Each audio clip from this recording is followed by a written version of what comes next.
A push to introduce the traditional game of Wawi to students island-wide is expected to marry entertainment and education while strengthening critical thinking. A successful workshop with students of District 2 formed an installment in a plan initiated by the Department of Education and the Monsignor Patrick Anthony Folk Research Center to familiarize students with the two-player game, which is believed to be centuries old. Players heavily depend on strategy and mathematical skill to secure a victory. One of the things that we thought would interest children and attract children are things that entertain and games. So we're looking at what are the games that we have in our heritage that will interest the students. And Wawi was the perfect game because it's a game of calculation.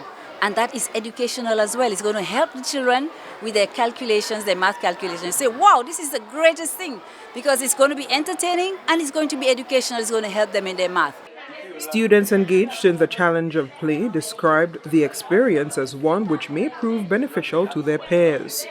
I think it is a good idea and it helps children that are weaker in maths. It improves their math skills and it's also very fun. So I think that the Wawi game is a game that helps the students with their mathematics skills as it's a skill that they learn every day in their life. The engagement of students in a manner which also educates on the game's cultural significance is described by one educator as an excellent asset in the classroom.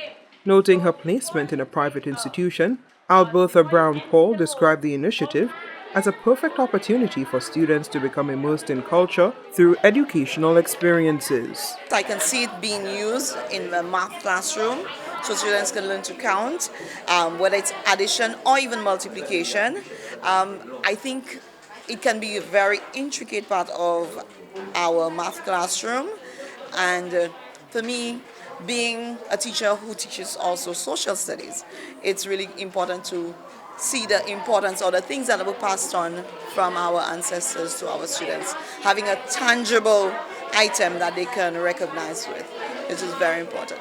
Introductory sessions on the Wawi game are expected to continue in districts island-wide. From the Communications Unit of the Department of Education, Innovation and Vocational Training, I am Keba Taliam.